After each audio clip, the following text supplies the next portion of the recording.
तो नबी ते शाही कोई नहीं, और झूठो तुम पे अल्लाह की लानत हो। रुको जरा, सब्र करो। भाई जब तौहीद बयान होगी तो गुस्ताखी तो ऑटोमेटिकली हो जाएगी, क्योंकि तौहीद का मतलब ही है कि अल्लाह के सिवा कोई पैगंबर, कोई फरिश्ता, कोई बुजुर्ग, कोई बाबा, शाही कोई नहीं। इसके इन दो क्लिप से साबित हो गया कि ये नबी सल्लल्लाहु ताला अलैहि वसल्लम का गुस्ताख है। इसने खुद कहा है कि मुझ पर झूठ बोलते हैं कि कल ये कहेगा कि अल्लाह के जैसा है कोई नहीं, नबी तो शय कोई नहीं। और इसने वाज़े कर दिया कि हाँ, इसने ये कहा कि अल्लाह के सिवा कोई पैगंबर, कोई फरिश्ता, कोई बुजुर्ग, कोई बाबा, शय कोई नहीं। इसने अपने अल्फाज से साबित कर दिया कि ये गुस्ताख है, और इस पर 295C लगनी है और लगनी चाहिए। इसके खिलाफ जो बातें कर रहे हैं, और या मकबूल जान आपकी इज़्ज़त करते हैं, आप बड़े सहाफ़ी हैं, लेकिन यहाँ आप हक़ के साथ नहीं खड़े हुए, आप एक गद्दार के साथ खड़े हैं। आप कान खोल कर सुन लें, आपका लोग एहतराम करते हैं, लेकिन जब गद्दारों के साथ आप खड़े होंगे तो आपका हशर, आपकी कब्र गद्दारों के साथ होगी।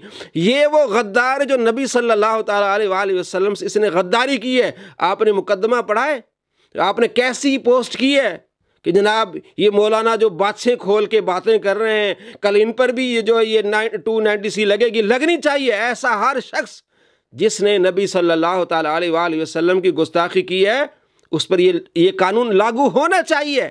बहाना क्या बनाते हैं? इस्टेब्लिशमेंट। भाई कहाँ, मतलब 4 दिन आप इस्टेब्लिशमेंट को गालियां दे के फिर नबी की गुस्ताखी करें, बड़ा अफसोस है। और ये जान, आपने कैसी गलत बात की है, आपने कैसी गलत ट्वीट की है कि जनाब इस पर मैं मिर्ज़ा के साथ खड़ा हूं, तुम गद्दार के साथ खड़े हो, तुम्हें शर्म नहीं आ रही? ये पहले आपने पढ़ा, ये क्या है पर्चा? हर चीज़ वाज़े है, उन्होंने हर चीज़ के सबूत दिए हैं कि इस गद्दार ने नबी सल्लल्लाहु ताला अलैहि वसल्लम को छोकरा कहा है। जब इसको छोकरा कहा गया, ये कहता है बाजारी ज़बान है, और इसने नबी सल्लल्लाहु ताला अलैहि वसल्लम को छोकरा कहा और कहता जनाब ये तो चबले मार रहे हैं, ये तो इंडिया पाकिस्तान में बोला जाता है छोकरा। अभी ये गद्दार कह रहा है कि मुझे छोकरा कहा, ये बाजारी ज़बान है, और ये बाजारी ज़बान नबी सल्लल्लाहु ताला अलैहि वसल्लम के बारे में इसने बात की है। और ये जान, आपने कर क्या रहे हैं? आप कितने बड़े सहाफ़ी हैं, इतनी बड़ी ठोकर आपने खा ली सिर्फ 4 ट्वीट्स के लिए। हम आपके साथ नहीं है यहाँ, आप गलत हैं, आप गलती पर हैं। 4 दिन अगर उसने एस्टेब्लिशमेंट के खिलाफ बातें की तो आप इसके साथ खड़े हो गए, तो हर काफिर के साथ खड़े हो जाएंगे आप, हर कादियानी के साथ खड़े हो जाएंगे। इसने नबी सल्लल्लाहु ताला अलैहि वसल्लम की कितनी बड़ी गुस्ताखी की है। छोकरा का है नबी अलैहिस्सलाम को, इसको छोकरा कहा गया, कहता है ये बाजारी ज़बान है। वही बाजारी ज़बान नबी सल्लल्लाहु ताला अलैहि वसल्लम के बारे में इस्तेमाल की है। आपने पढ़ी नहीं FIR? और क्या क्या दलाइल दिए गए हैं। एक तो ये दलील दी गई कि इसने नबी सल्लल्लाहु ताला अलैहि वसल्लम को छोकरा कहा है, और इसने नबी सल्लल्लाहु ताला अलैहि वसल्लम की तौहीन की है कि जब तौहीद बयान की जाएगी, और तौहीद का मतलब यह है कि अल्लाह के सिवा कोई पैगंबर, कोई फरिश्ता, कोई बुजुर्ग, कोई बाबा शय नहीं है, ये कहा इसने। और क्या कहा कि तौहीद का तो मतलब ही यह है कि कोई इंसान अपना पेशाब भी नहीं रोक सकता, खा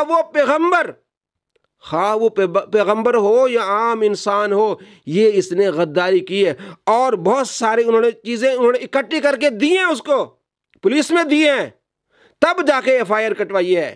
आप इस्टेब्लिशमेंट का नाम लेके इस गद्दार को बचा नहीं सकते, आप खुद गद्दारों में शामिल हो रहे हैं। और यह जान, कुछ हया करें, नबी सल्लल्लाहु ताला अलैहि वसल्लम के साथ खड़े हो जाएं, इस गद्दार के साथ ना खड़े हो। बड़ा अफसोस है, बड़ी ट्वीट की कि मौलाना बादशाह खोल के बातें कर रहे हैं, कल मौलाना पर ये 290C लग जाएगी। लगने दे, हर उस बंदे पर लगेगी जिसने नबी सल्लल्लाहु ताला अलैहि वसल्लम को तौहीन की या नबी सल्लल्लाहु ताला अलैहि वसल्लम की गुस्ताखी की। तुम गद्दार के साथ खड़े हो गए हो, कुछ शर्म करो, कुछ हया करो। सफ़ेद दाढ़ी हो गई तुम्हारी, बड़ी इज्जत करते थे तुम्हारी। जो नबी का नहीं वो हमारा नहीं हो सकता। जो गद्दार के साथ हो जाए, नबी के साथ वफादारी ना करे, वो हमारा नहीं हो सकता। दिल से उतर गए हो। और या जान, तौबा करो और गद्दार के खिलाफ इस FIR में शामिल हो जाओ कि इसने नबी सल्लल्लाहु ताला अलैहि वसल्लम की तौहीन की है। भरे मजमे में मुकम्मल जुमला نبی صلی اللہ تعالیٰ علیہ وآلہ وسلم تمام پیغمبروں کی توہین کی اور پیشاب کا لفظ تک بولا اس غدار نے، اور ویڈیو سے ثابت ہو رہا ہے کہ خود مانتا ہے کہ جو یہ کہے کہ اللہ کے سوا کوئی پیغمبر نہیں، کوئی شے نہیں ہے، کہتا ہے وہ گستاخی ہے۔ پہلے یہ کہتا تھا کہ مجھ پر جھوٹ باندھا ہے، اب یہ خود کہہ رہا ہے کہ اللہ کے سوا کوئی پیغمبر، کوئی فرشتہ، کوئی بزرگ، کوئی بابا شے نہیں ہے۔ اس نے مانا ہے کہ یہ گستاخی ہے، اور یہ سرٹیفائیڈ گستاخ اور غدار رسول ہے۔ آپ غدار رسول کے ساتھ مت کھڑے ہوں۔ جس کے ماننے والے کچھ شرم کریں، کچھ حیا کریں۔ پہلے تو کہتے تھے بابے تو شے کوئی نہیں، اب کہو نا کہ مرزا شے کوئی نہیں۔ نبی صلی اللہ تعالیٰ علیہ وآلہ وسلم کس نے گستاخی کی ہے؟ اب تمہیں کہنا چاہیے کہ یہ مرزا شے نہیں جس کو ہم نے بابا بنایا تھا، یہ تو گستاخ رسول نکلا۔ اب بھی اس کا اگر ساتھ دو گے، تم نے کھلی غداری کی ہے نبی علیہ السلام سے۔ تم نبی صلی اللہ تعالیٰ علیہ وآلہ وسلم کے غدار اور گستاخ رسول کے ساتھی ہو۔ پھر قیامت میں نبی صلی اللہ تعالیٰ علیہ وآلہ وسلم کو کیا منہ دکھاؤ گے؟ آج دنیا میں وقت ہے کہ نبی صلی اللہ تعالیٰ علیہ وآلہ وسلم سے وفاداری کا ثبوت دو اور غدار پر لعنت بھیجو۔ اور یہ جان آپ کو بھی لعنت بھیجنی چاہیے اور دوبارہ ٹویٹ کرنی چاہیے کہ ہاں مجھ سے غلطی ہوئی ہے، یہ اس سزا کا مستحق ہے، 295C لگنی چاہیے اس پر۔ اور اس FIR میں بہت ساری چیزیں انہوں نے ثبوت کے ساتھ دکھائی ہیں۔ دوستو اب آپ نے فیصلہ کرنا ہے، آپ گستاخ رسول کے ساتھ کھڑے ہیں یا نبی صلی اللہ تعالیٰ علیہ وآلہ وسلم کے ساتھ ہیں؟ نبی صلی اللہ تعالیٰ علیہ وآلہ وسلم سے آپ نے وفاداری کرنی ہے یا گستاخ کے ساتھ کھڑے ہو کے اپنی آخرت تباہ و برباد کرنی ہے؟ یہ فیصلہ آپ نے کرنا ہے۔